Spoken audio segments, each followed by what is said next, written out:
ich bin wie das Licht. Ich bin wie das Licht. Ich bin das Licht. Und das ist auch diese wunderbare Lektion, die uns Jesus hier am 61. Tag unserer Geistesschulung gegeben hat. Lass es uns alle leise oder laut mit der Welt teilen. Ich bin das Licht der Welt. Ne? Und hier wird uns gesagt zu Beginn dieser Lektion, ich möchte nur auf diese paar Sätze erstmal drauf eingehen, dass es sich um eine Aussage handelt, der Wahrheit über uns selbst, über mich selbst. Und er spricht von dieser Aussage. Auf Englisch heißt es ein Statement. Es ist ein Statement, das ich abgebe. Ich gebe eine Deklaration ab über mich. Und er sagt es im Negativ eigentlich. Das heißt, in dem, was es nicht beschreibt, worauf es sich nicht bezieht. Ja? Und so wird eigentlich indirekt ausgedrückt, dass es das ist, was übrig bleibt, wenn wir diese Anteile bearbeiten und loslassen, von denen wir geglaubt haben, dass es mit dem Licht zu tun hätte oder dass es etwas damit zu tun hätte, wer wir sind. Und so sagt er, dass es eben nicht beschreibt, dass es eben sich nicht darauf bezieht, auf das Selbstbild. Es beschreibt nicht das Selbstbild, das du über dich selbst gemacht hast. Und es bezieht sich auch nicht auf die Merkmale, mit denen du deine Götzen ausgestattet hast. Und das räumt eigentlich schon alles runter, weil die Götzen ausstatten, das sind die Reflexionen der Welt, die die spezielle Beziehung zurück reflektieren und uns zeigen eigentlich, dass hier noch Arbeit zu tun gibt, dass Arbeit zu verrichten ist, transformative Arbeit. Und sie bezieht sich, diese Aussage der Wahrheit über uns selbst, sie bezieht sich nur auf dich, auf mich, so wie du, so wie ich mich von Gott erschaffen sehe, so wie du von Gott erschaffen wurdest. Die Antwort, die wir geben, ist, ich bin, wie Gott mich schuf. Das ist die Aussage, worauf sich diese Idee, ich bin das Licht der Welt, bezieht. Und alles andere wird beschrieben als die Arroganz des Egos, als der Stolz des Egos, als die Art und Weise, sich selbst täuschen, nach wie vor selbst täuschen zu wollen, im Glauben, jemand zu sein, wer wir in Wirklichkeit ja nicht sind. Nicht wahr? Wenn ich meine, ich bin eine kleine Persönlichkeit der Eltern so und die haben mich eben so und so erzogen und das ist jetzt, was ich bin, oder ich habe so darunter gelitten, unter dem, was die Welt mir da alles angetan hat, und das ist eben nach wie vor so wirklich und das ist meine Wirklichkeit und ich bin nicht gewillt, das loszulassen, das zu übergeben zur Korrektur, zur Heilung. Dann muss ich mir auch eingestehen können, dass ich arrogant bin, dass ich mich auf die Seite des Egos positioniert habe.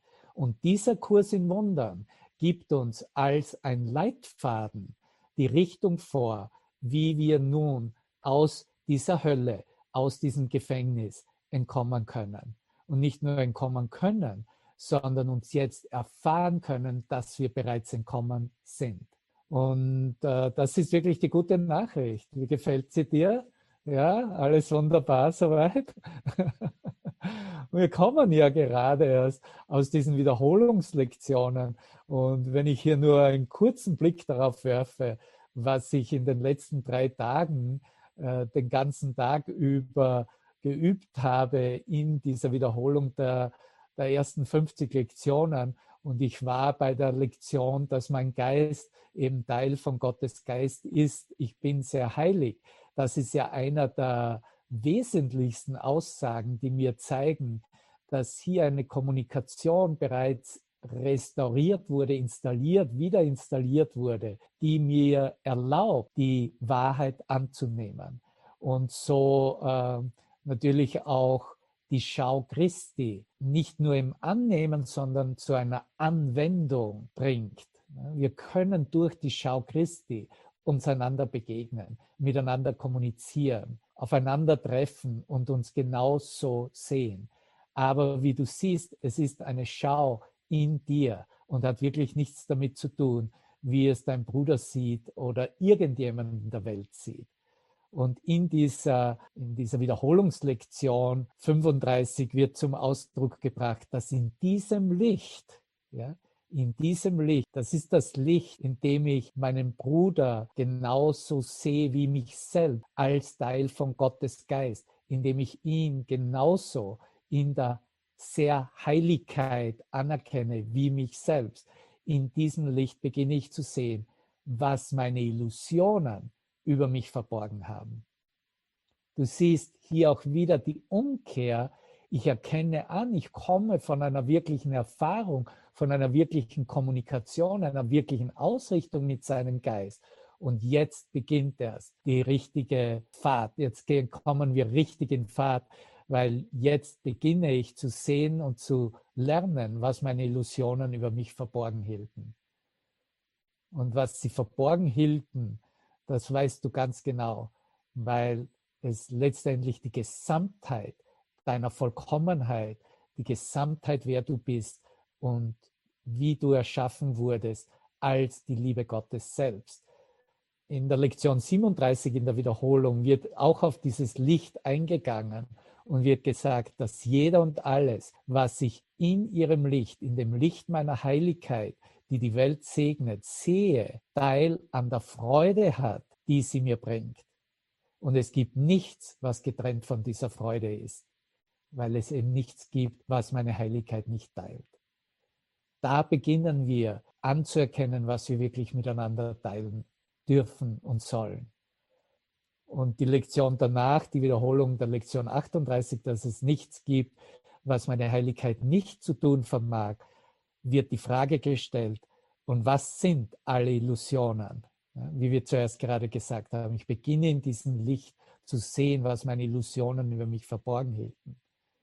Was sind alle Illusionen außer falsche Ideen über mich selbst? Das ist eine gute Definition von Illusionen. Falsche Ideen über dich selbst. Und dieser Zugang zu einem alternativen Gedankensystem, wie sie uns in diesen Lektionen gegeben werden, jeden Tag eine Lektion reicht aus, um die Gesamtheit der Transformation des Geistes von diesen illusionären Wahrnehmungsgeschehnissen überzuführen in die Wahrheit selbst. Weil darum geht es. Es geht zu erkennen, dass ich habe mir unlängst gerade, das war in den letzten Tagen auch im Video des Tages von Master Teacher, gehe auf diese Idee der Brücke ein. Und diese Idee finden wir auch im Kapitel 16 wieder, nicht wahr? Und es wird bezeichnet als die Brücke zur wirklichen Welt. Aber der Punkt ist ja auch zu sehen, okay, wo stehe ich denn gerade? Stehe ich diesseits der Brücke oder stehe ich bereits jenseits der Brücke? Oder bin ich ständig hin und her teleportieren von diesseits der Brücke und jenseits der Brücke? Aber auch diesseits der Brücke, auf der Seite, auf der eine Welt wahrgenommen wird, kann bereits die Sicht und die Erkenntnis über mich selbst und über meinen Nächsten so verfeinert, so geläutet, so geheiligt werden, dass ich bereits dieses Licht von der anderen Seite erfahren kann und bereits beginne zu verstehen, dass mir meine Illusionen nichts angeboten haben, aber dass es eine letzte Illusion gibt, die wie heißt? Die letzte Illusion ist Vergebung, nicht wahr? Und dass mir diese letzte Illusion nicht mehr eine Erfahrung oder ein Geschehen ist, einen weiteren Traum auf der Zeitlinie anbietet, sondern mir die Tore des Himmels öffnet. Vergebung öffnet die Gefängnistür. Vergebung ist in dem Sinne das Sehen, das Wahrnehmen, das Erkennen. Okay, es gibt jetzt einen Weg, den ich einschlagen kann von hier nach jenseits. Es gibt eine Brücke.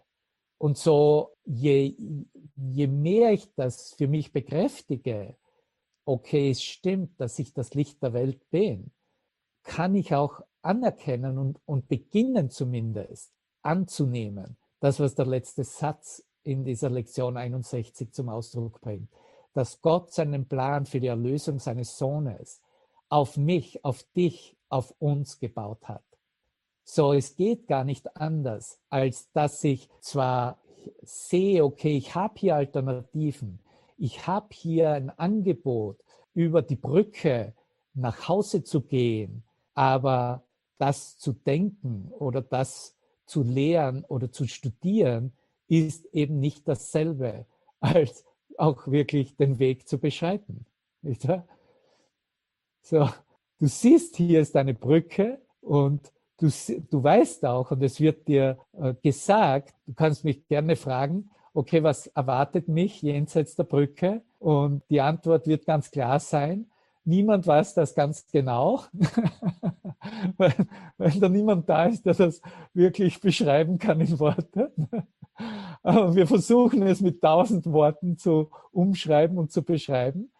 Aber es kann dir sehr wohl ein Handbuch mitgegeben werden, eine Beschreibung, was nicht da sein wird. Ja? Und was du nicht mehr, woran du nicht mehr leiden musst, was du nicht mehr wahrnehmen und sehen musst, womit du dich nicht mehr auseinandersetzen musst, worüber du keine Sorgen mehr zu haben brauchst. Das ist schon gut genug. Aber natürlich für den ungeschulten Geist Hallo. wird das zuerst, sagen wir mal, eine Art von, gut, im Handbuch der Lehrer, wie hat er es im Handbuch der Lehrer ausgedrückt, die Phase des ins Wanken bringens. Ne? Das heißt, du hast schon geglaubt, na, ich habe es jetzt alles erkannt und alles ist wunderbar und es läuft alles gut und ich habe ja ein bisschen Frieden, das ich in mir erfahre. Aber da kommt noch eine richtige Phase, in der der Geist ins Wanken gebracht wird und an anderer Stelle, wie im Kapitel 16, wird das bezeichnet als eine Phase der Desorientierung.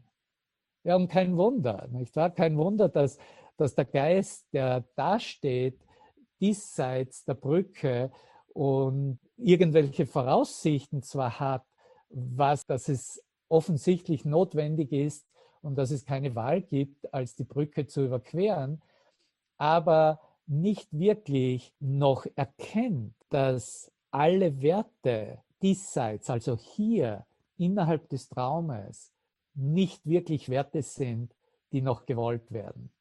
Solange der Geist nach wie vor irgendein Ding, irgendeine Beziehung und ganz besonders die Beziehung zu speziellen Dingen, zu speziellen Objekten im Geist wertschätzt, solange wird der Geist auch einen Zustand der Verwirrung erfahren und in diesem Zustand der Verwirrung an den Punkt kommen, an dem er sich an dich wendet, an seinen Bruder wendet und einfach zum Ausdruck bringt, ich brauche jetzt Hilfe. Kannst du mit mir einen Moment lang still sein? Kannst du mit mir einfach im heiligen Augenblick stehen? Kannst du mit mir ein wahres Gebet an unseren Schöpfer teilen, sodass wir unsere Geister verbinden können und dass wir erfahren können, dass unsere Geister verbunden sind.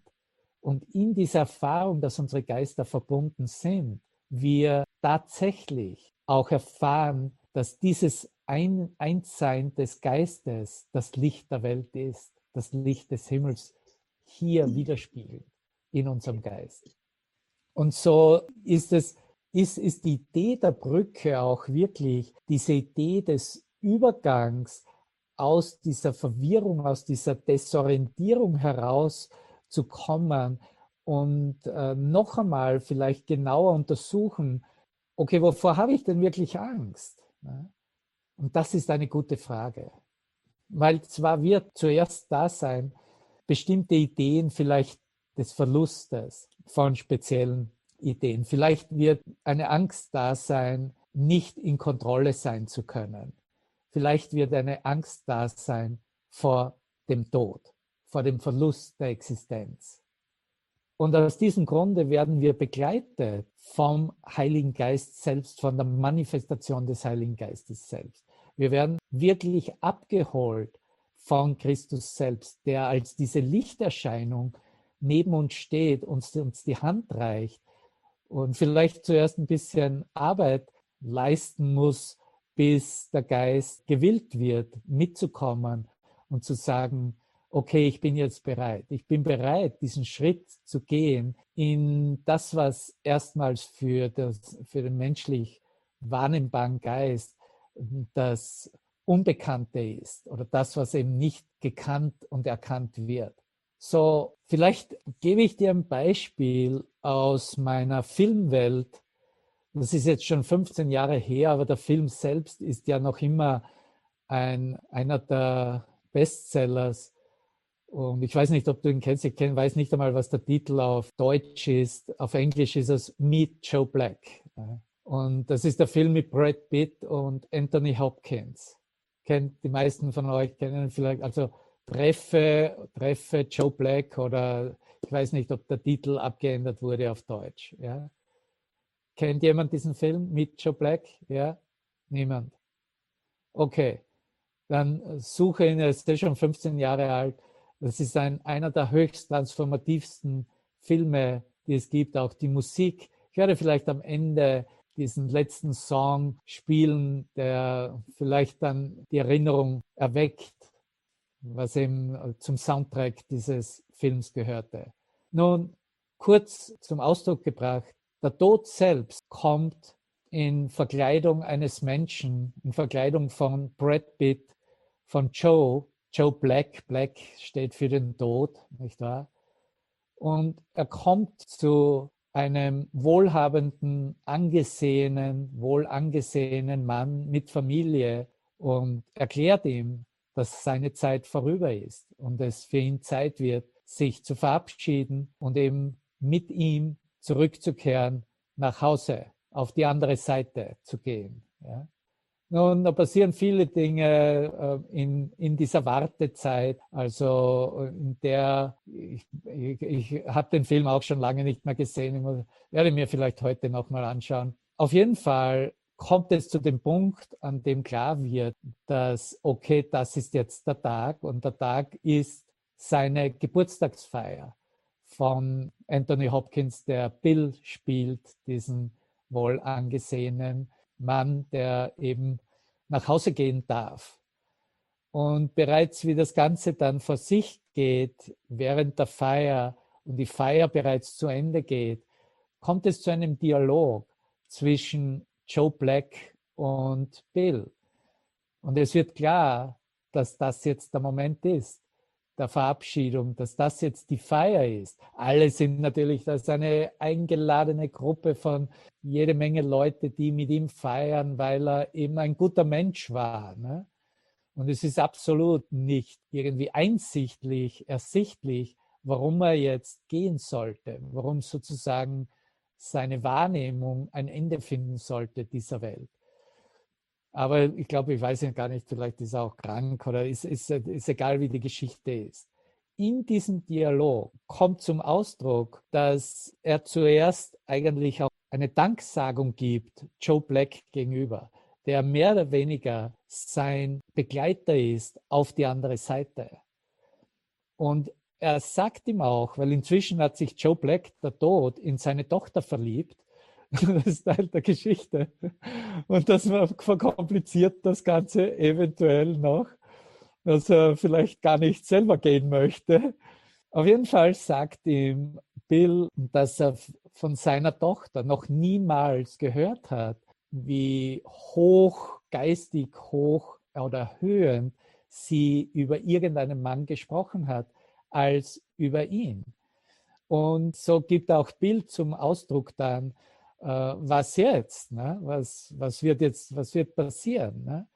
Und die Antwort von Joe ist eine ganz simple. Er sagt ganz einfach, ich würde mir darüber keine Sorgen machen. Wenn man weiß, er geht auf die andere Seite, dass natürlich im menschlichen Bewusstsein mit Tod in Verbindung gebracht wird. Aber es ist auch im Film schon offensichtlich, dass das, was die Repräsentation des Todes ist, mit einer Präsenz des Lichtes in Verbindung gestellt wird und auch wiedererkannt wird. Also Joe wird sehr wohl in dieser Lichtpräsenz erkannt. Und so geht dieser Dialog eben weiter. Und Joe sagt dann weiter, brauchst du darüber keine Sorgen machen oder ich würde mir darüber keine Sorgen machen. Diese Dinge haben ihren eigenen Weg, ihre eigene Art und Weise, wie sie sich bewegen oder wie sie sich erfüllen, sagt er. Ne? Und antwortet genauso Bill gegenüber, ich möchte auch dir gegenüber Dank aussprechen für deine Geduld, für dein Verständnis, für die Zeit, die du mir vergeben hast, und listet da so ein paar Sachen drauf an. Nun, dann beginnt bereits das Feuerwerk im Hintergrund, was sozusagen der Highlight seiner Geburtstagsfeier, von Bills Geburtstagsfeier, was wir wirklich als eine Abschiedsfeier sehen können. Und diese Einladung wird uns immer nur in den gegenwärtigen Moment gegeben. Diese Einladung, uns zu Hause zu erfahren oder in unserer Bereitwilligkeit, Wahrnehmungsebene, Wahrnehmungswirklichkeit loszulassen, durch das Wunder ersetzen zu lassen, kollabieren zu lassen, kann nur hier und jetzt geschehen.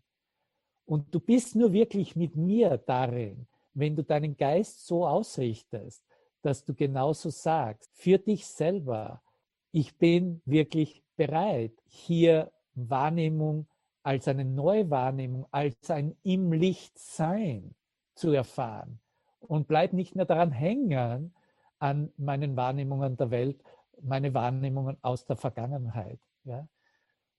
Wenn du wunderbare Wahrnehmungen gehabt hast in der Vergangenheit, gut für dich. Wenn du nicht so gute Wahrnehmungen gehabt hast, dann hast du genug Möglichkeiten gehabt, durch Vergebung eine Heilung in deinem Geist zu bewirken, so wie sie jetzt auch vollzogen wird, diese Heilung im Geist. Aber wenn du dir bereits gewahr bist und in deiner Erinnerung hast, dass Heilung in deinem Geist zur Gänze, also im Sinne von Erwachen aus dem Traum, einen Moment lang erkannt hast, dass das hier, was du mit deinen Augen siehst, nicht deine Wirklichkeit definiert, dann bist du bereits den ganzen Weg gegangen.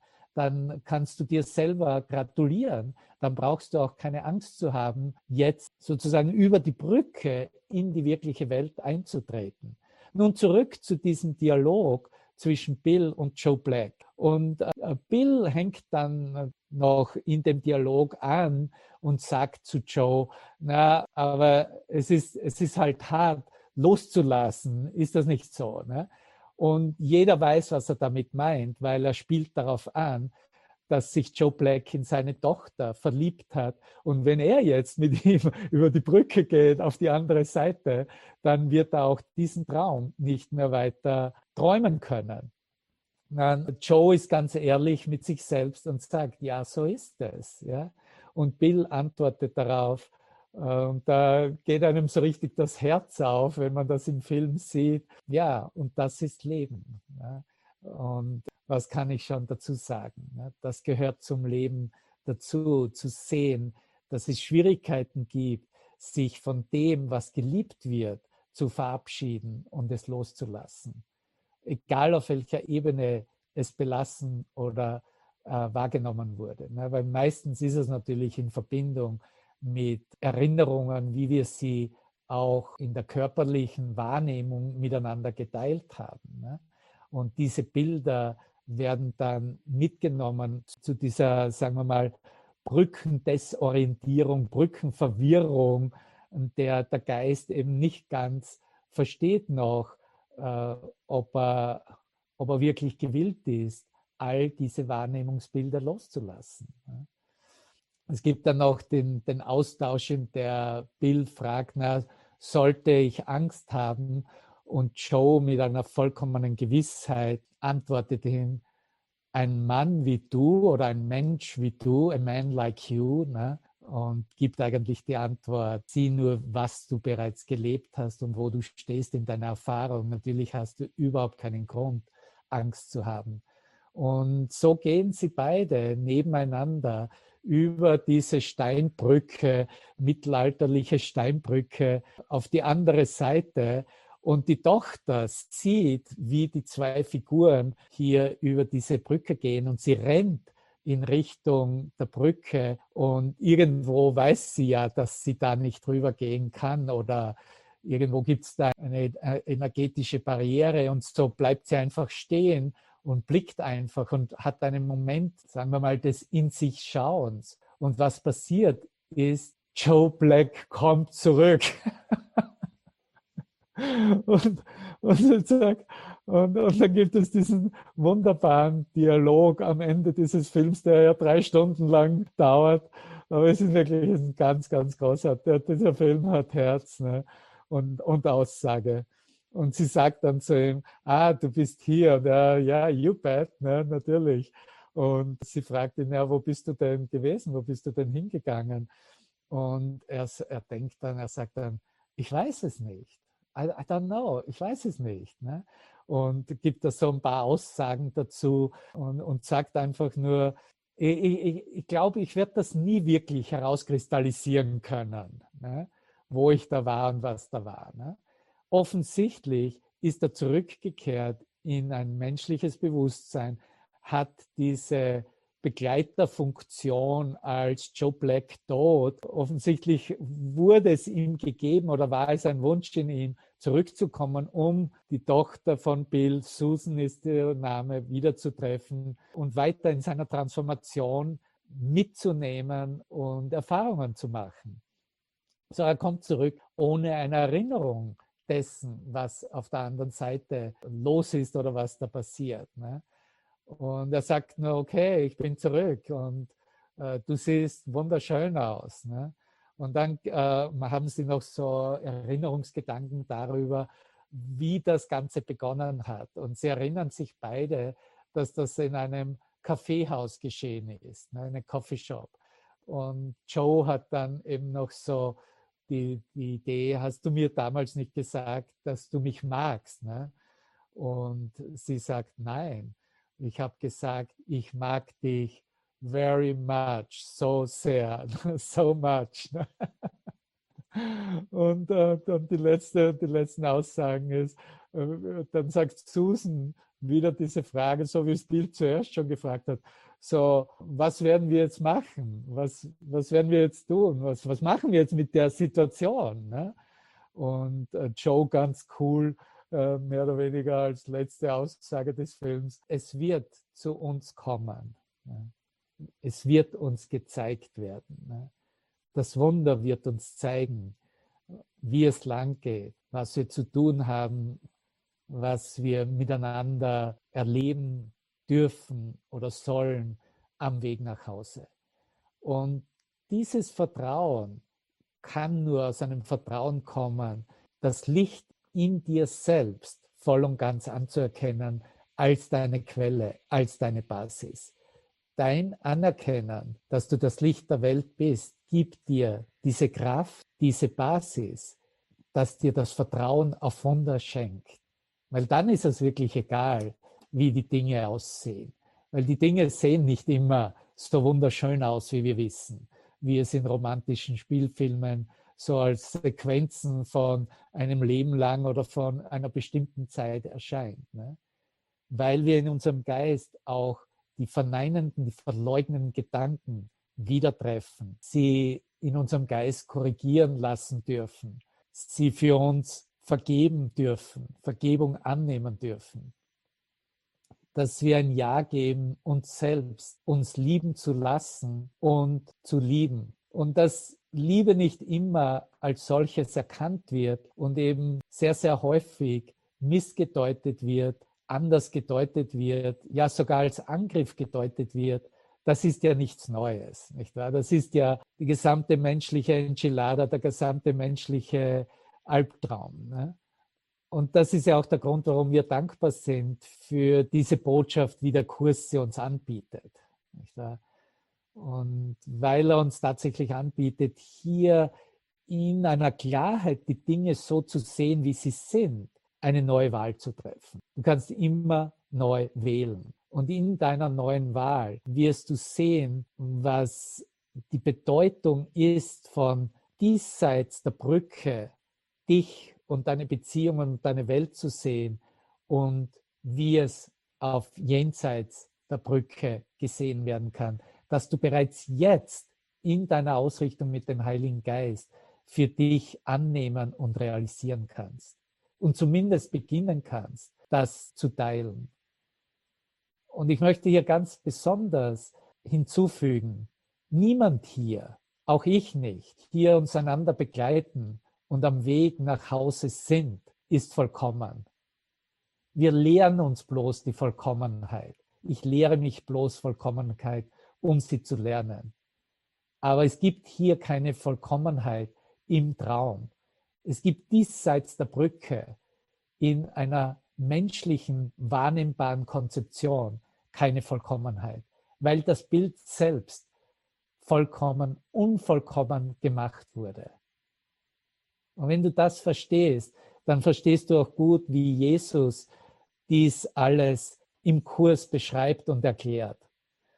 Nun, nur ein paar Sätze aus dem 4. Abschnitt von Kapitel 16. Das Kapitel 16 ist ja bekannt. Das ist ja das Kapitel, das uns über spezielle Beziehungen lehrt. Ne?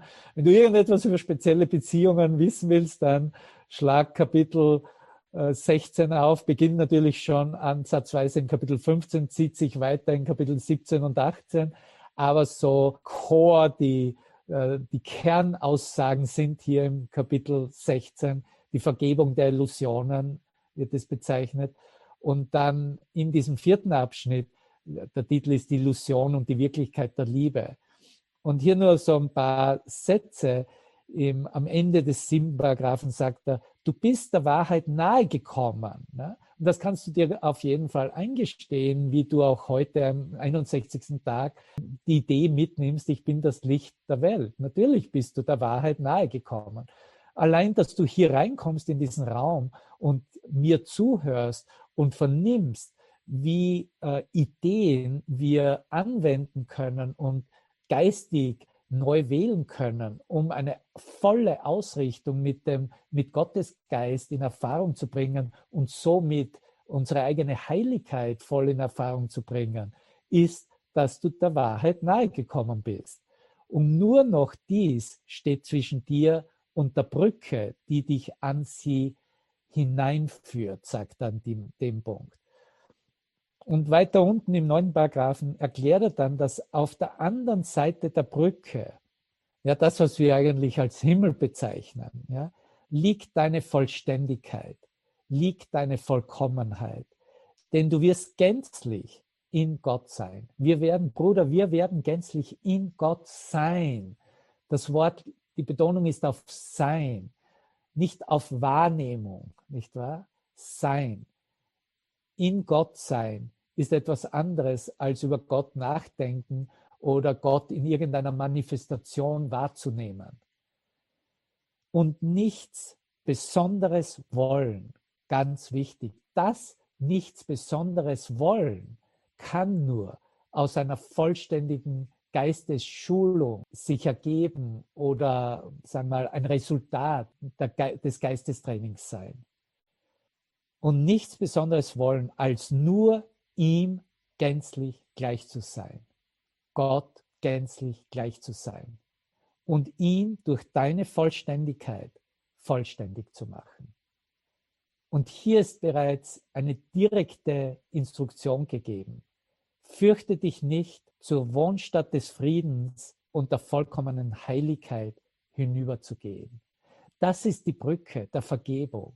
Die Brücke der Vergebung und der Liebe zeigt uns, dass wir zur Wohnstatt des Friedens und der vollkommenen Heiligkeit jetzt hinübergehen können und sollen. Und nur dort ist die Vollständigkeit Gottes und seines Sohnes ewiglich begründet. Weitere Instruktion, so wie fürchte dich nicht, sagt er hier weiter, suche nicht danach in der öden Welt der Illusion. Die öde Welt der Illusion, die an anderen Stellen als die Wüste ausgedrückt wird, das ist, was wir alle bis zu Genüge kennen und wo ein ungeschulter Geist noch in Götzen, in seinen aufgestellten Götzen versucht, seine Vollkommenheit zu finden. Aber es ist Teil der Illusion. Und die wirkliche Anweisung ist, suche nicht in irgendetwas, was dich in Illusionen belässt. Suche nicht danach in der öden Welt der Illusion, in der nichts sicher ist und nichts zufriedenstellt. Aber das sind ganz persönliche Erfahrungen, nicht wahr? Das ist etwas, was ich nur für mich ganz persönlich untersuchen kann, in der Ehrlichkeit mit mir selbst sehen kann, okay, das, was mir meine Welt anbietet, stellt mich nicht zufrieden. Ich habe einen Augenblick von außerhalb von Raum und Zeit wirklich gesehen, erfahren, was wirklich da ist in meinem Geist, was für mich und für uns alle möglich ist. Das ist, was ich will. Auch wenn ich nicht es als konzeptionelle Erinnerung mit zurückbringen kann und es wirklich gut beschreiben kann. Sei im Namen Gottes ganz und gar gewillt, alle Illusionen aufzugeben. Und wenn das nicht eine betonte Richtungsweisung ist, wie wir sie in diesem Kurs vom auferstandenen Christus, Jesus Christus selbst erfahren, dann weiß ich auch nicht mehr, was dann noch helfen soll. Welcher Stimme du dann zuhören kannst oder folgen würdest, wenn nicht dieser Stimme. Aber du siehst, das sind zwar Ideen, die angeboten werden, aber es ist wieder obliegt einfach nur mir, nur dir, diesen Weg zu beschreiten und es auch umzusetzen. Und das wird immer heißen, das, was ich wahrnehme, was Teil meiner Wahrnehmungswelt ist, weiß ich ganz genau, ist, was die Repräsentation der Illusion ist. Und wie lange will ich mir noch einreden, dass diese Illusion eine Auswirkung auf mich haben kann, irgendeine Wirkung haben kann, mir irgendetwas anbieten kann, irgendeine Wirklichkeit in sich birgt, oder bin ich bereit, jetzt anzuerkennen, dass ich dem keinen Glauben mehr schenke, keinen Glauben mehr schenken will und nur noch der Stimme Gottes, die tatsächlich jeden Tag, den ganzen Tag hindurch zu mir spricht. Nicht in der Art und Weise vielleicht, wie sie vorstellbar ist, sondern einfach nur als eine Antwort des Universums auf eine Bitte, auf eine Frage, die nicht die Antwort bereits vorgibt. Einfach da ist. Seine Antwort ist immer da, weil sie nicht von irgendwoher kommt, sondern wirklich nur aus meinem eigenen Geist sich zeigt. Sie ist schon immer in meinem Geist gewesen. Die Wahrheit war schon immer in deinem Geist, Bruder. Alles, was wir machen, ist bloß die Widerstand, die Angstgedanken, die Schuldprojektionen, die Bedeutungen, die den Situationen gegeben wurden, all dieses wahnsinnige Denkkonstrukt nicht mehr zu berühren, für einen Moment lang zu durchblicken, darüber hinweg zu blicken, mit der Wunderkraft unserer Quelle, was unsere Basis ist, das Licht selbst, gewillt zu sein, nur das zu sehen, zu denken und anzuerkennen, was wirklich da ist, wer wir wirklich sind und was uns wirklich gegeben wurde, was wir uns wirklich anbieten können, was wir wirklich miteinander teilen können.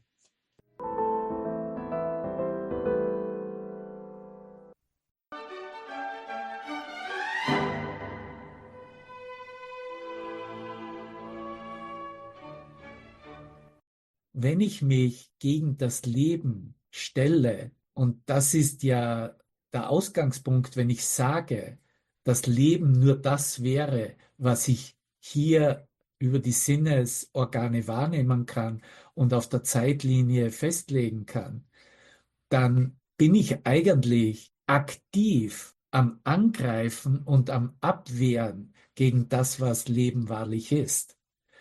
So, weil ich ja dann nicht zulasse, dass das, was Gott gegeben ist, was wahres Leben ist, sich tatsächlich als Wundergesinntheit in mir eröffnen darf. Weil ich gehe ja dann her und gebe meine Bedeutung mir selbst und der Welt darüber, was Leben ist. Und das ist der einzige Grund, warum Tod überhaupt jemals im Menschenbewusstsein als wirklich oder wahr zugeordnet und geglaubt wurde, dass es eine wahre Erfahrung sein könnte. Ne? wenn wir in der Ausrichtung mit seinem Gedanken, mit Gottes Schöpfungsgedanken geblieben wären und niemals uns abgewandt hätten und so getan hätten, als ob wir eine eigene Denkweise, einen eigenen Willen und einen eigenen Plan machen könnten, dann wäre natürlich hier keine Nuance von einer Idee des Todes in unseren Geist gekommen. Und wie sich das eigentlich entwickelt hat über, sagen wir mal, so die Evolution des Träumens des Sohnes Gottes, dafür haben wir ja jede Menge Beweisführung.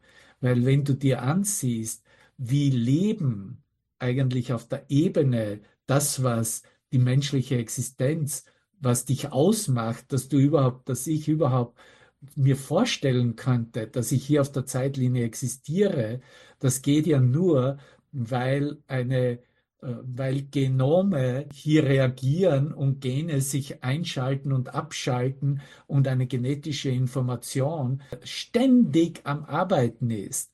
Und das wird ja geglaubt, dass es letztendlich, das passiert ja alles unbewusst und alles unkontrolliert.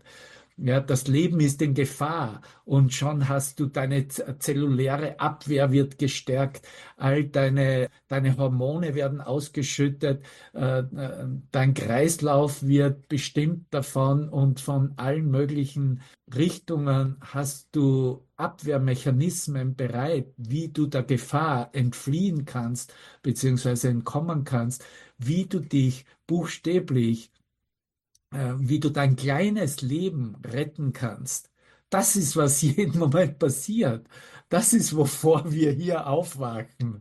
Verstehst du? Ich wache auf aus von dieser kleinen Vorstellung, wie ich mein kleines Leben hier rüberbringen kann in die nächste Minute, in die nächste Stunde, in den nächsten Tag oder in ein nächstes Leben.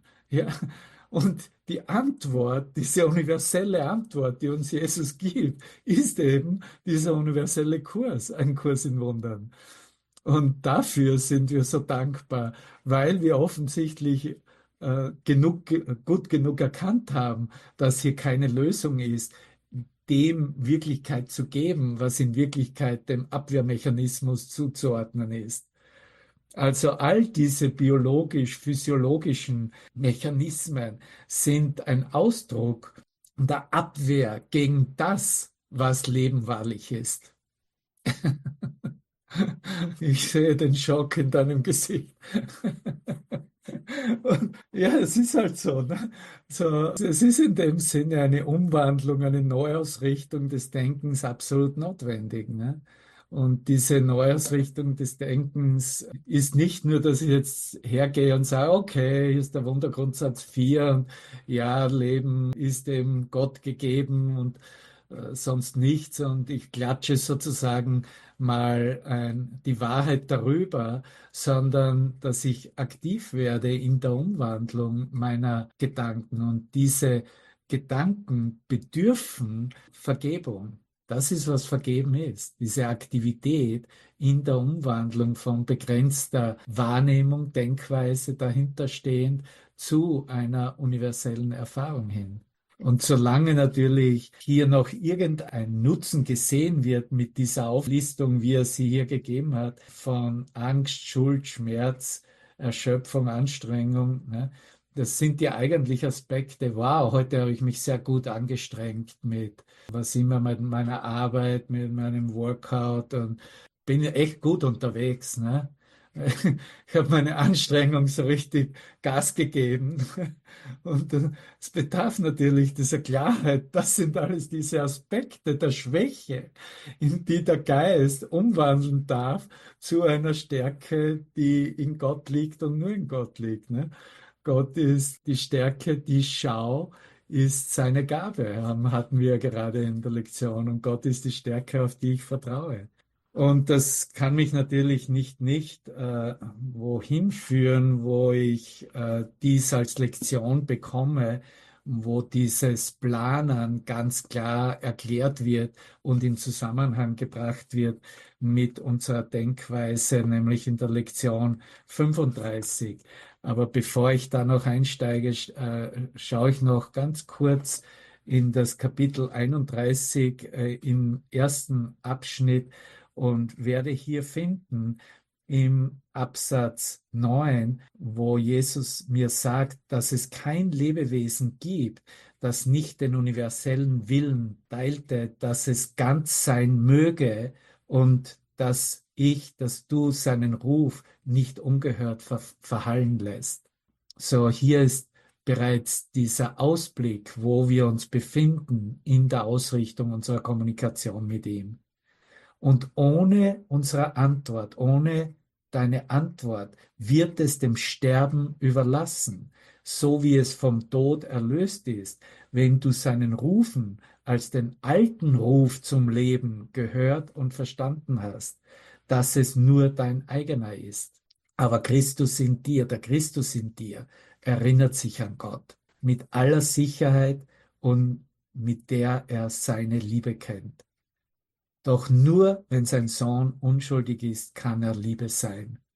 Und damit ist das die Garantie, dass er sich daran erinnern wird, was Leben ist, das für ewiges Sein steht, für das ewige Leben.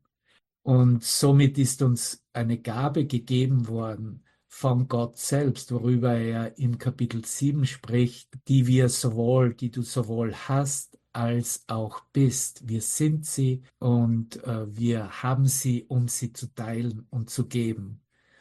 Und wenn du sie nicht benutzt, sagt er hier, dann vergisst du, dass du sie, dass du sie überhaupt jemals bekommen hast und sie in dir liegt. Und wenn du dich nicht daran erinnerst, erkennst du nicht, was du bist. Und diese Gabe ist die Gabe der Heilung, des Heilens, weil der Geist, der sich ausrichtet von der Schwäche zur Stärke und die Stärke Gottes annimmt, der wird in dieser Umwandlung geheilt, der demonstriert seine Heilung. Heilen ist also eine Weise, sich der Erkenntnis dadurch zu nähern, der Erkenntnis zu nähern, dass du in Übereinstimmung mit den Gesetzen Gottes denkst und ihre Allgemeingültigkeit, ja, begreifst. Das wäre jetzt die Universalität, ihre universelle Gültigkeit begreifst.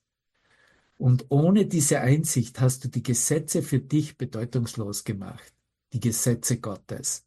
Doch die Gesetze sind nicht bedeutungslos, da alle Bedeutung von ihnen gehalten und in ihnen enthalten ist.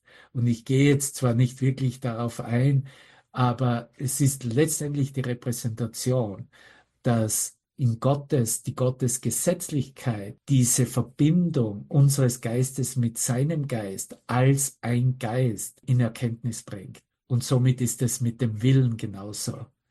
Was ich mir vorstelle, was ich möchte als Mensch, wird letztendlich durch den Heiligen Geist ganz klar ausgerichtet, was der Wille Gottes für mich ist und einzig für mich ist. Und diese Gesetze Gottes, die sind allgemein gültig, das heißt eben bestimmt für jeden Geist, ohne Ausnahme. Und was dahinter steht, ist die Lehre, dass es nur eine Wahrheit gibt und nicht getrennte oder aufgeteilte Wahrheiten, wie wir geglaubt haben. Du hättest deine Wahrheit, ich hätte meine Wahrheit. Es gibt nur eine Wahrheit und diese eine Wahrheit unterstehen alle Geister. Und somit ist die einzige Wahl, die der Geist treffen kann, eine, die dem zu widerstehen, sich Moment. dagegen zu wehren und zu verteidigen. Oder in diesem Annehmen sich auszurichten und zu sehen, okay, ich habe mich verteidigt, ich habe letztendlich die Wahrheit angegriffen in dieser Abwehr, in dieser Verteidigung und das erlaube ich jetzt, dass es korrigiert werde. Und ich erlaube, dass ich hier mich in eine Erfahrung eröffnen, in der ich meine Verteidigungslosigkeit ganz klar sehe und auch erkenne, dass ich diese bereits angenommen habe und von Moment zu Moment bestärke und zustimme. Weil wenn ich mich verteidige, werde ich angegriffen, was diese Lektion 135 lehrt.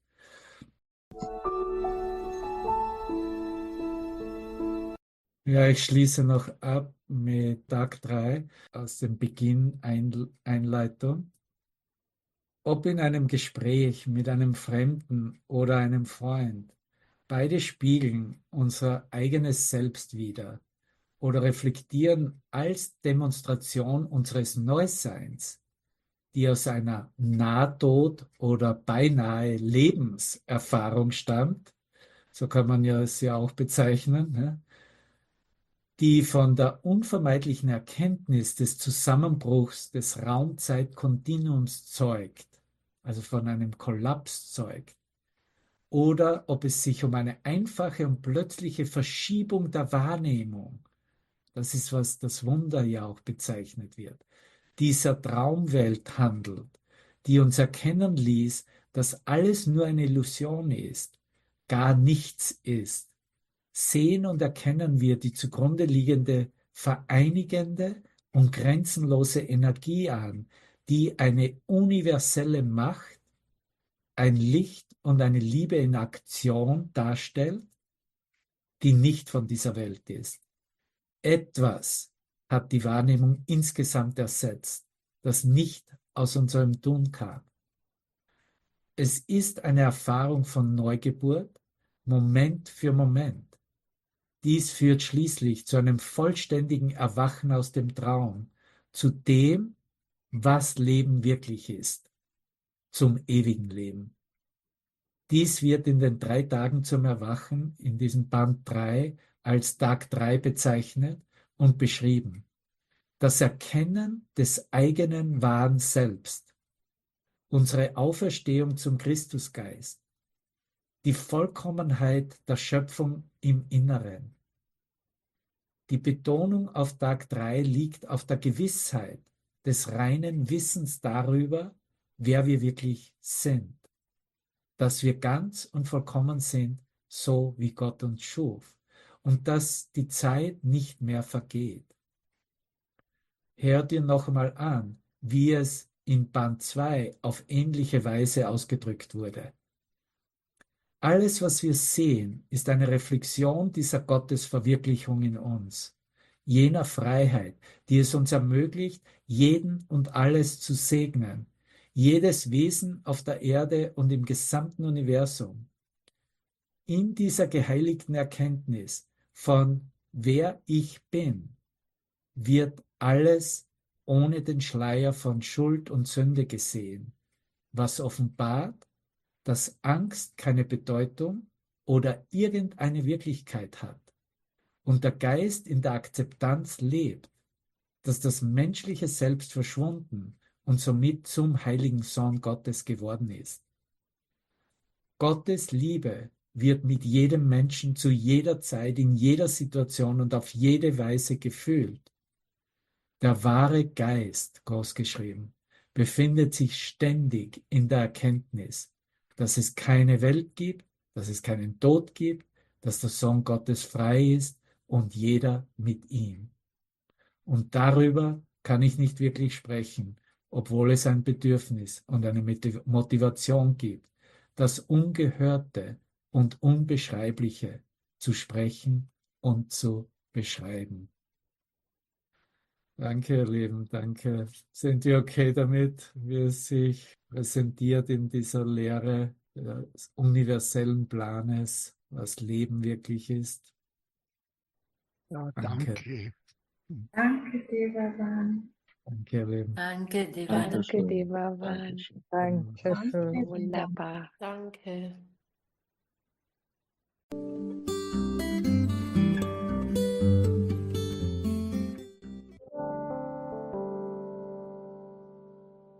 Schön, dich zu sehen. Willkommen, hallo. Hallo. Hallo, hallo, Hallo. Familie. Lass es uns mit ihm beleuchten. Wir könnten mit ihm beleuchten, es machen, solange wir möchten. Und wenn wir es wählen, dass wir es nochmal 10.000 Jahre machen möchten, wird niemand im ganzen Universum dagegen sein, dass wir das so machen könnten.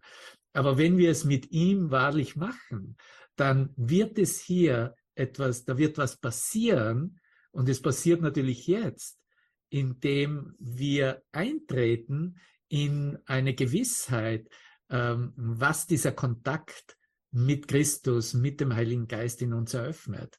Nämlich nicht nur, dass wir sehen, dass es keine Geschichte zu beleuchten gibt, sondern dass wir sehen, dass wir nur das Licht auf unser eigenes Licht scheinen lassen in uns. Und dass jede Geschichte oder jeder Beitrag, den wir präsentieren, um zu beleuchten, in dem Sinne, ich bezeichne es immer, nichts anderes als eine Ausrede ist. Eine Ausrede, um diesen Moment lang still zu bleiben, um diese Erfahrung des Lichtes auf das eigene Licht scheinen zu lassen. Ja, eine Chance zu geben, eine Stunde zu widmen, könnten wir sagen. Ja? Uns selbst zu geben, uns selbst anzubieten und zu geben. Und dafür, nicht nur ich dir, sondern dank dir die gesamte Sohnschaft. Dieser Dank gebührt dir buchstäblich aus dem Himmel, dass du dir diese Zeit nimmst, dass du dies für dich willst und zulässt. Allein darüber könnten wir schon eine Stunde beleuchten. Da gibt es schon unzähligste Ideen und Vorstellungen oder Fragen dazu. Ne? Aber ich möchte hier diese einleitenden Worte mit diesem Dank erstmal belassen und werde sehen, ob ich hier dieses Video so rasch wie möglich reinbringen kann. Ich habe es schon drauf geklickt und wo es beginnt. Ich habe es genommen aus der Webseite von masterteacher.tv. Und da gibt es ein paar Beispiele. Es hat viel mehr Videoübersetzungen auf Deutsch gegeben, aber die publiziert wurden auf seiner Webseite auf Deutsch unter dem deutschen Zeichen, sind nur diejenigen Videos, die auch so qualitativ wirklich herausstechen. Nachdem wir ja eigentlich diese ersten 50 Lektionen und 10 Wiederholungslektionen erfolgreich praktiziert haben und geteilt haben, ist eine Wiederholung, wie sie auch in der Aleph-Akademie angeboten wird, das Lesen der ersten 50 Lektionen. Ich weiß nicht, ob das jetzt weitergehen wird, nachdem die ersten 50 Lektionen vorüber sind.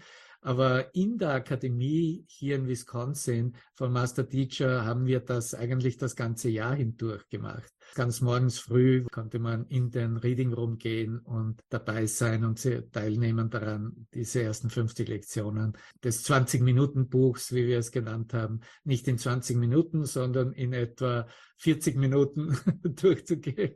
Und jeder Bruder hat eine Lektion vorgetragen, der mochte. So, das sieht gut aus und gehen wir da direkt rein und schauen dann, wenn wir die Mikrofone öffnen. Noch einmal der Hinweis natürlich, es geht mehr, die Heilung des Geistes zu erfahren und nicht so sehr ihm konzeptionell zu folgen und zu versuchen, jedes Wort und jeden Satz zu verstehen, wie er es ausdrückt. Falls das eine initiale Erfahrung ist mit ihm, mag das sowieso auf Schwierigkeiten stoßen. Und dann ist es viel wichtiger, sich hinein zu entspannen und zu sehen, dass diese umwandelnde Energie, die den Geist sowieso heilt, automatisch heilt, weil es die universelle Frequenz der Gnade Gottes selbst ist. Und dass wir in dem zulassen, das Dabeisein, das uns da hineinfallen lassen, natürlich die gesamte Wirkung und der volle Erfolg gesichert sind. Er liest ja auch die letzten 5 Lektionen, 46 bis 50, also das ist ja nichts Neues und du wirst sehen, dass das alles keine Schwierigkeit für dich bereitet. Ja, danke dir für dein Hiersein und deine geistige Offenheit für ein solches Angebot. Okay. Wir haben 5 weitere Tage, ja? Und wir haben in diesen ersten 10 Tagen die Totalität davon, dass wir dies mit Gott teilen in der Erleuchtung der Ideen des Geistestrainings unseres Geistes. Willst du mit mir hören? Höre auf diese mit mir. Jetzt gleich. Gott ist die Liebe, in welcher ich vergebe. Denn Gott ist die Stärke, auf welche ich vertraue. Denn, höre, sehr wichtig, es gibt nichts zu fürchten. Nummer 48, es gibt nichts zu fürchten. Warum? Ich benutze die Energie meines Geistes, des Denkens über mich selbst, um zu entdecken, dass Gottes Stimme, die zu mir spricht, diesen ganzen Tag hindurch. Und das geschieht jetzt gerade. Und schließlich in 50, ich werde erhalten. Ich werde zusammengehalten. Ich habe einen Zweck in meinem Treffen, weil ich diese Stimme jetzt zu mir sprechen hören kann.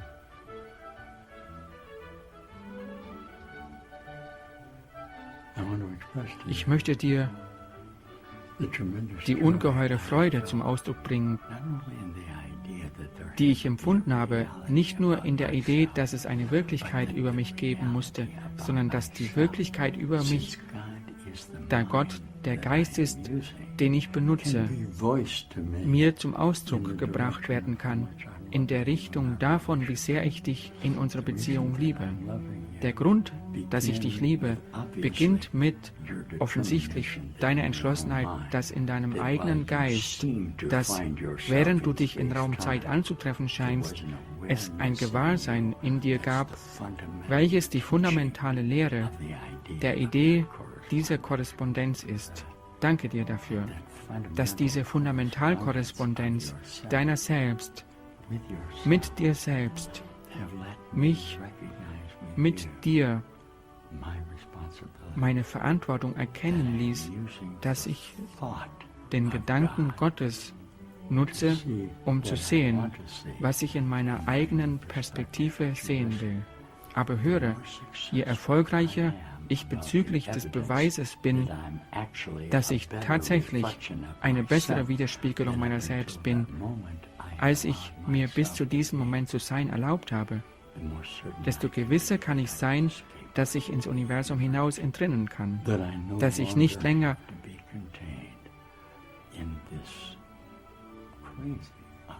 in dieser verrückten, unwirklichen Idee eingeschlossen sein muss, dass für diesen Moment in der Zeit ich nicht wusste, wer ich war, dass ich diesen Schmerz fühlte, dass ich sehe, dass du diese ersten 50 Lektionen geübt hast und zu der Erkenntnis dessen gekommen bist, wer du bist. Ich sehe dich dort. Schau mit mir, mein Geliebter. Danke mit meinem ganzen Herzen. Danke, dass du dich selbst siehst, denn als du dich selbst sahst, sah ich dich, sodass der Abstand, den wir zwischen uns hatten in dem Ereignis von Angriff und Verteidigung, meine Vergebung von dir bildete, ungeachtet dessen, was du vielleicht scheinbar gewesen bist, innerhalb der Idee des Konfliktes, den ich mit dir als ein Feind von mir gefühlt habe. Ich habe einfach erkannt, dass, weil ich für dieses verantwortlich bin, meine Entscheidung zu vergeben eine neue Intensität zusammen mit der deinen gewonnen hat. Also verschmelzen wir zusammen zu dieser Zeit und diese Welt ist vorbei und war niemals. Und in der Übung dieser Gewissheit ist unsere Konzentration gewesen, zusammen ins Universum hinaus zu entkommen. Noch einmal, danke dir für die Idee, dass du dich schließlich selbst getroffen hast. Danke für die Idee, dass es ein Lichthologramm war. Hast du geübt? Du machtest die Lektionen und plötzlich fingen jene, die dir zuhörten, an, ihre eigene individuelle Erfahrung zu haben. Gott geht mit uns, wohin auch immer wir gehen, nicht wahr? Weil, erinnerst du dich, Gott der Geist ist, mit dem ich über mich selbst denke. Und wenn ich über mich selbst denke, habe ich dich mit der Liebe mit eingeschlossen, die ich nun für die Aufgabe empfinde, die du erfolgreich auf dich genommen hast, in deiner Entschlossenheit, diesem Ort zu entrinnen. Noch einmal, Gott segne uns, einen jeden und alle von uns und besonders dich. Ja, ich erinnere mich an dich. Ja, ich weiß, du hast dich gerade an mich in diesen ersten 50 Lektionen erinnert. Danke. Die Zeit musste kommen und ist schließlich gekommen. Ist schließlich gekommen. ist schließlich gekommen. Ist schließlich gekommen.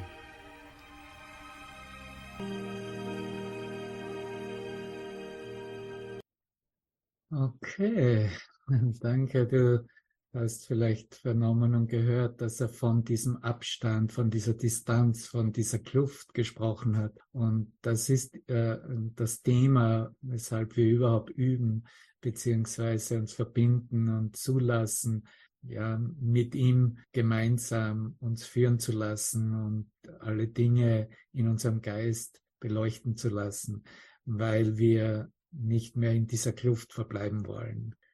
Und wenn du jetzt bestimmte Motivation spürst, deine Erfahrung mit diesen 50 Lektionen, deine Erfahrung mit diesem Videoausschnitt, ich werde den Link in den Chat kopieren auch, deine Erfahrung zu was immer in dir in diesem Moment wichtig ist zu teilen oder in der letzten Zeit in deinem Gewissen ist und Bewusstsein ruht, darum bittet, beleuchtet zu werden, dann fühl dich jetzt frei, hier dein Mikrofon zu öffnen und das hier zu teilen. Danke, dass du ja hier eine Bereitwilligkeit auch reinbringst in diesen Rahmen, in diesen Raum hier und deiner Welt uns allen zeigst, dass wirklich in der Verbindung mit seinem Geist die Lösung gewiss ist und garantiert ist und dass wir bereitwillig sind, jeder für uns selbst, hier nichts mehr zurückzuhalten, weil wir tatsächlich bereit sind, in den Frieden Gottes zu verschwinden und zurückzukehren, in der Natur, wer wir wirklich sind und wo unser wahres Zuhause ist. Danke.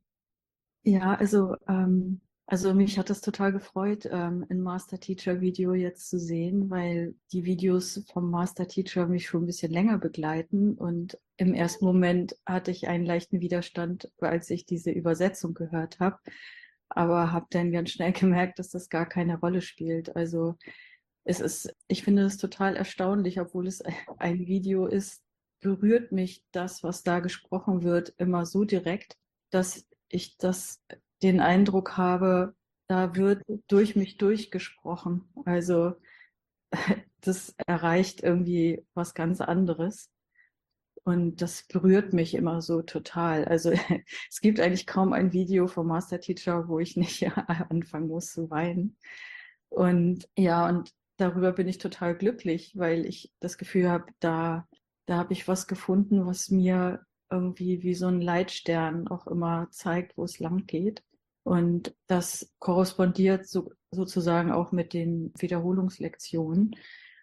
Also es ist im Prinzip genau das, was ich jetzt auch empfinde. Also diese Ausdehnung der Liebe, die ich beim Master Teacher sehe, das ist etwas, was ich jetzt auch so empfinde. Also ich habe das Gefühl, dass das jetzt so, also es ist zwar zeitlich, aber es fühlt sich an, als wäre es jetzt irgendwie angefangen mit diesen Wiederholungslektionen im zweiten Jahr des Kurses für mich, dass jetzt so, wenn ich mit Brüdern zusammenkomme, dass einfach so viel Verbindung ist, so viel Licht und so viel Liebe.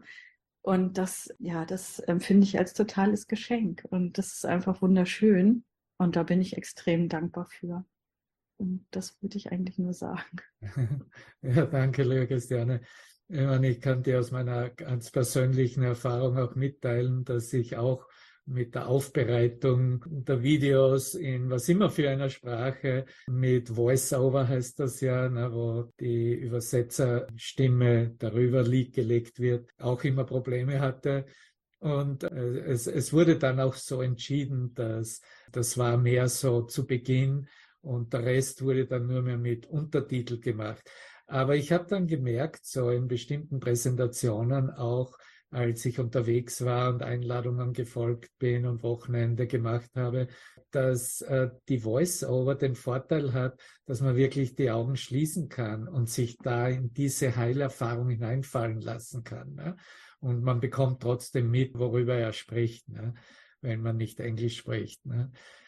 So, alles hat seine Vor- und Nachteile und danke für dein Teilen deiner Erfahrung in Bezug mit ihm, dass wir natürlich auch von Beginn an so herauskristallisieren und wir machen das ja auch, ob auf persönlicher Ebene oder in Sessions, dass wir klarstellen, dass wir nicht mehr denselben Fehler machen wollen, wie wir ihn über 2000 Jahre gemacht haben, und hier eine Manifestation oder Demonstration der Wahrheit auf ein Götzenprotest stellen, ne? Wie wir es mit Jesus Christus gemacht haben.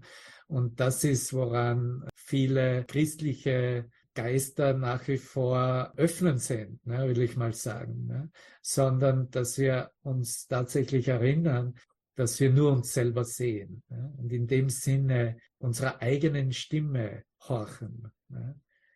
Und nur diese Selbsterkenntnis kann uns von dieser Tendenz, alles, was Wert gegeben wird, als Götze aufzustellen und zu halten, befreien. Ja? Nur die Selbsterkenntnis. Nur wenn ich mich erkenne in dem, was ich als erstes, wow, was ist denn das? Ne? Oder was tut denn das mit mir? Ne?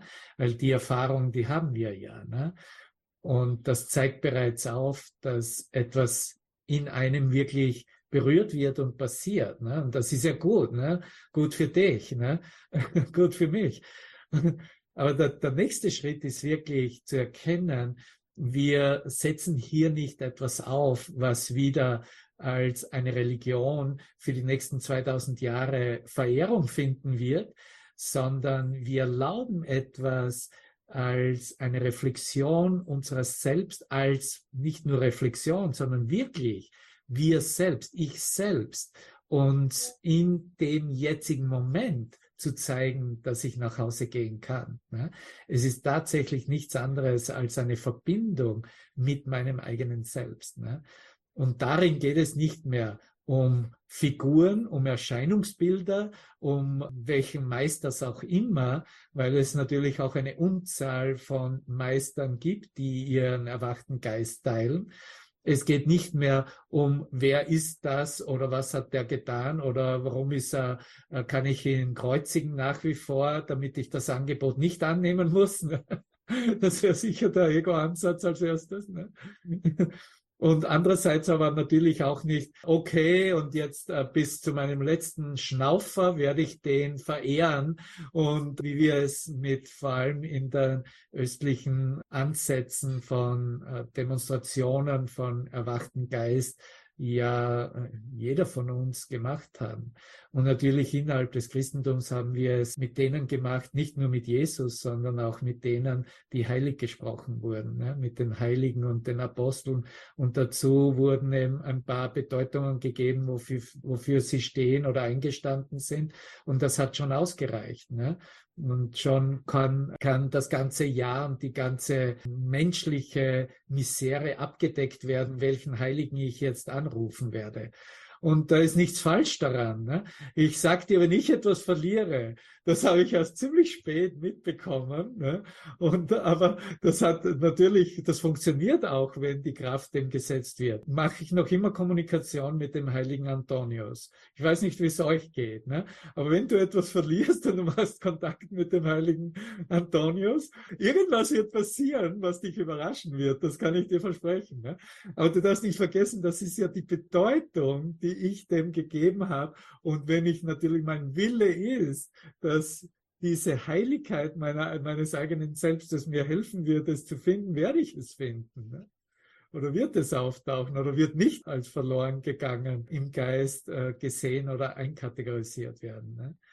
Aber wie du mich bereits kennst, ich werde dich immer zurückführen auf deinen eigenen Geist und dass alles in deinem eigenen Geist bereits ist und dass du das wahrlich alles bist, was du jetzt als einen Wegweiser nach Hause wahrnimmst und folgst beziehungsweise Wert darin siehst. Ne? Und natürlich in diesem Annehmen, dass es unser eigener Geist ist, ne, das ist ein Beispiel für mein Geist ist Teil von Gottes Geist, ich bin sehr heilig. Ja? Mein Teil ist Teil von Gottes Geist, ich bin sehr heilig. Ja? Und dieser Teil, dieses Annehmen, ich bin sehr heilig, erlaubt auch, klar zu kriegen, dass es hier nicht irgendwelche Rangordnungsunterschiede oder unterschiedliche Wirklichkeiten, unterschiedliche Niveaus gibt. Ne? Ganz, ganz wichtig, weil wir daher kommen, ja? Egal welcher Tradition wir gefolgt sind. Wir kommen von Ideen, von Rangordnungsunterschieden, von höher und niedriger stehend und so weiter und so fort. Ne? Und das ist ein Spiel im Geist, dass wir natürlich in der Erfahrung selbst in uns vereinigt sehen oder zu Hause, nach Hause bringen, ne? So integrieren, dass da nichts mehr da draußen übrig bleibt. Ne? Und dann ist natürlich so ein Video sich anzusehen oder sich mit einem Geist eines Master Teachers zu verbinden, nichts anderes als sich mit Jesus selbst zu verbinden. Ne? Danke. Ja, ich würde auch gerne was mitteilen. Also, ich habe Master Teacher schon mal gehört im Video. Da habe ich überhaupt irgendwie keinen Zugang gehabt. Aber heute, nach diesen 50 Lektionen, habe ich den Eindruck, es ist pures Licht, was mir da entgegenkommt. Also, es ist so, als wenn die Lampe, der Scheinwerfer, also die Bühne ist nur noch Licht.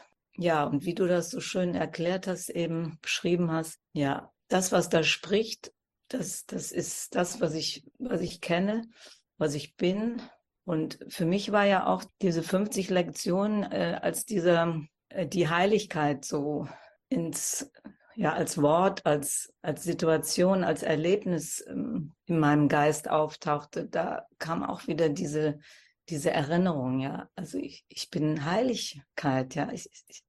Alles ist Heiligkeit. Ich bin heil, das ist so wunderbar, also da bin ich so zu Hause und ja, da gibt es nichts mehr, was es zu wünschen gibt. Und Master Teacher, ja, also allein schon diese Augen, boah, das ist ja unglaublich, ja. Das ist ja ein Licht, ja, also es war für mich Licht und ja, mein wahres Selbst, das, was ich bin, ja, hat zu mir gesprochen und ich habe mich erkannt in diesem Bild, in diesem Zusammenkommen, ja.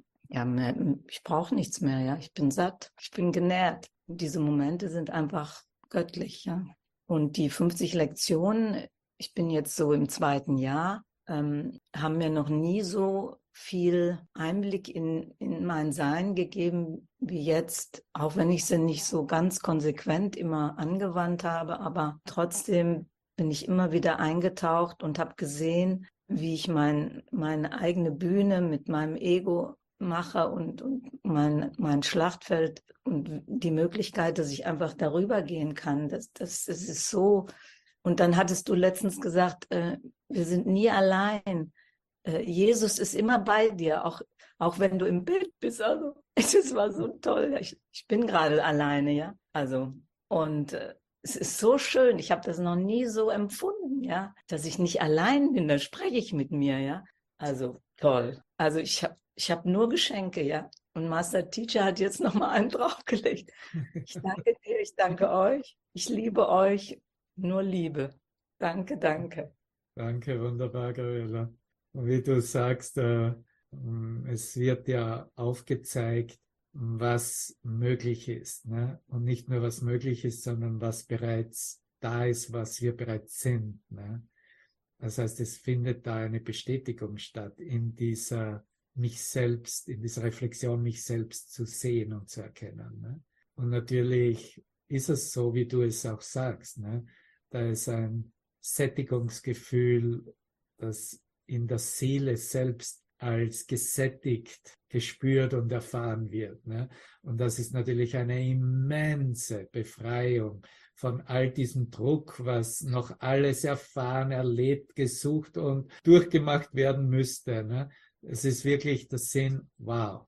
Ich hatte das gar nicht mit ihm, ich hatte das bereits in Indien mit dem Punjaji, mit dem Babaji und es war so für mich persönlich so eine Sättigung und so eine Klarheit. Ja, ich bin zu Hause, meine Reise ist zu Ende gegangen, Ich brauche nirgends mehr wohin, irgendetwas zu suchen, um das zu erreichen oder zu erlangen. Ne? Das Geschenk ist, wie wir diese Befreiung dann spüren und erfahren und sehen, dass das eine Befreiung für alle Zeiten ist. Ne?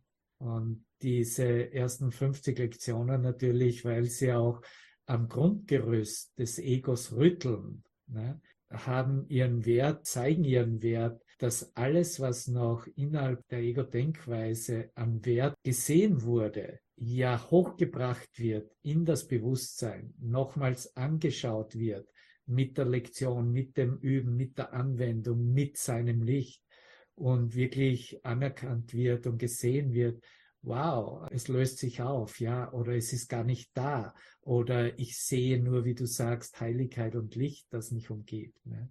Und dann so eine Reflexion unserer selbst als Lehrer überhaupt zu erlauben, dass er in meinem eigenen Traum mich auf meine eigene Geistesstruktur hinweisen darf, das ist schon ein immenser Fortschritt. Wenn es eine Reflexion ist, die nicht mehr nur Antworten gibt, was bereits Studieninhalt und was wir als Konzepte bezeichnen, sondern uns hinführt in diese Erinnerung dieses Momentes des Befreitseins, ne? Uns buchstäblich begleitet in den Himmel. Und das nicht auf der Zeitlinie, sondern im gegenwärtigen Moment. Ne? Und das erkennen wir an als das immense Licht, das uns da entgegenscheint, ne? Oder das unseren Geist vollkommen still macht, ne? Oder eben uns erinnern lässt, dass die Reise wirklich vorüber ist. Ich hatte das auch schon mal 95 bei Prem Rawat in Indien oder auch Maharaji genannt. Aber das war irgendwie anders jetzt. Es war so praktisch, ja. Also es war so praktisch. Ich kann es jetzt, kann es immer abrufen, es war auch wunderschön in Indien, auch viele Jahre, Jahrzehnte. Die Birgit ist ja auch da, haben wir uns ja kennengelernt. Aber das ist so anders jetzt, ja. Also so praktisch, so greifbar, also toll, ganz toll. Ja, du erfährst wirklich das Wunder selbst, ne? Und was das Wunder in dir bewirkt und wie du das Wunder empfängst und weitergibst, ne? Weil das Wunder ist in dem Sinn nichts anderes als die Korrektur von allem, was wir auf die Zeitlinie gelegt haben und bringt es in diesen jetzig gegenwärtigen Moment, ne? Und wenn keine Zeitlinie mehr da ist, durch Üben, durch was immer für Anweisungen, die gefolgt werden müssten oder sollten, ne? Da haben wir diesen Sinn und dieses Gefühl, das ist anders. Ne? Das ist, weil es leichter ist. Ne? Alles, was irgendwo auf der Zeitlinie noch ist, bekommt eine Schwere. Je mehr es auf der Zeitlinie gelegt wird, desto schwerer wird es, desto langsamer wird es. Ich habe das so mal gespürt, wie ein Teig, der sich zieht, ist das dann, was die Umwandlung ist. Was eigentlich etwas ganz Natürliches, etwas ganz Leichtes, etwas ganz Unmittelbares, etwas ganz Direktes ist. Ja?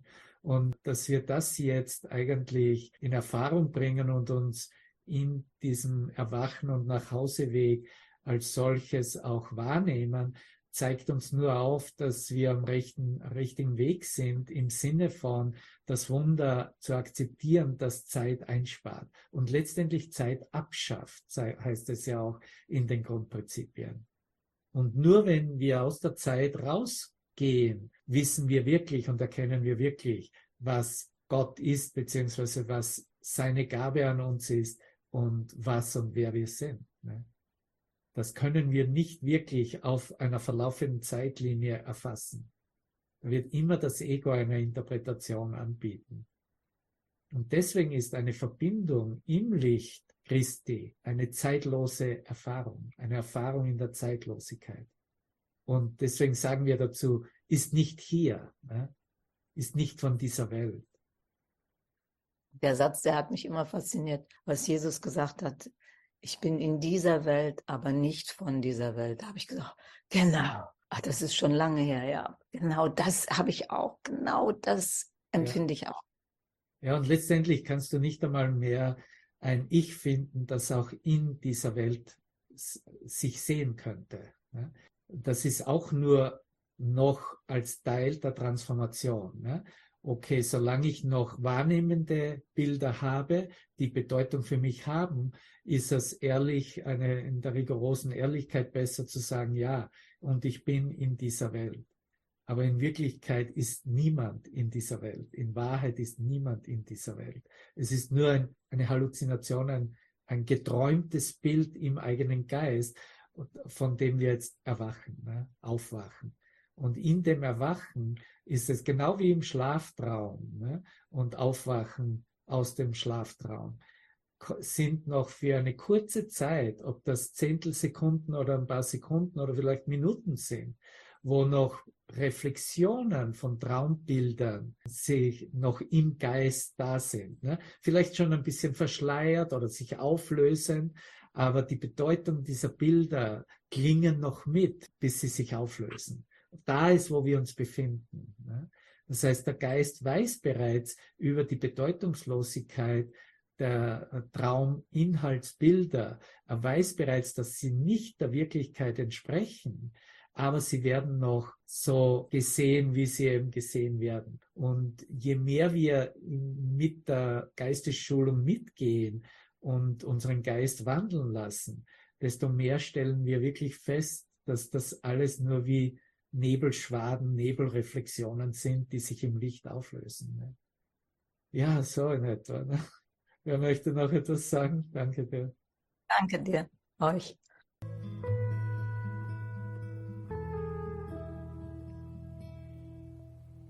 Geht nicht wirklich darum, dass wir hier etwas konzeptionell lernen müssten oder sollten. Das konzeptionelle Lernen ist nur ein Hilfsmittel, um im Aussortieren im Geist klarzukriegen, okay, ich habe hier noch Arbeit zu verrichten und da sind Anteile da, die mich in Angst versetzen oder die Angst letztendlich, die Todesidee noch reflektieren. Und ich weiß aber, dass diese Angst nicht Liebe ist. Und aus dem Grunde bin ich bereit, hier die Verantwortung zu übernehmen und dies für mich umwandeln zu lassen. Ne? Dafür dient eigentlich konzeptionelles Lernen und Lehren. Ne? Der Hinweis darauf, dass das noch nicht das Herz Gottes ist, wo wir hingehören. Ne? Und natürlich am Weg, diesen Aufhebungsprozess für uns anzunehmen, haben wir natürlich bereits diese Erfahrungen. Ne? Weil sie ja nicht von irgendwo herkommt, sondern immer schon in uns ist und gewesen ist. Ne? So, es ist dann immer nur ein Öffnen. Ja. Und so verwenden wir natürlich nicht nur unsere persönlichen Erfahrungen mit den Lektionen, sondern verwenden das Licht unserer Brüder. Ne? In der Verbindung, in diesem Licht eröffnet sich jeden Moment diese Erfahrung aus dem heiligen Augenblick heraus. Ne? Danke. Wunderbar. Danke. Bis gleich. Ja.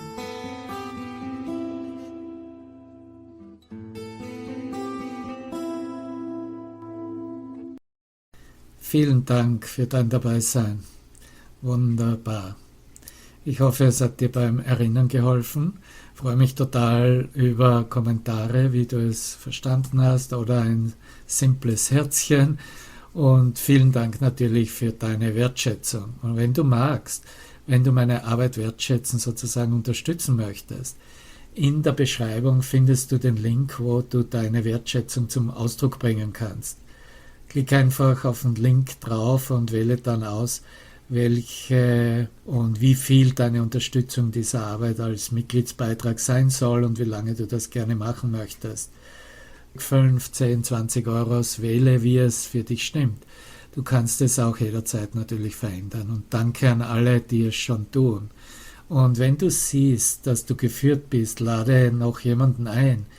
Du findest das gesamte Programm, wie auch viele andere Podcasts, auf meiner Webseite devavan.com, auf meinem YouTube-Kanal und auf Spreaker im Kanal Die Stimme des Himmels in den verschiedenen Playlists. Und natürlich freue ich mich ganz besonders, wenn du ganz einfach so zu unserem nächsten gemeinsamen Verbinden mit diesem Angebot von Christus Jesus wieder mit dabei bist. Ja, Gottes Segen für dich und uns alle. Bis dann.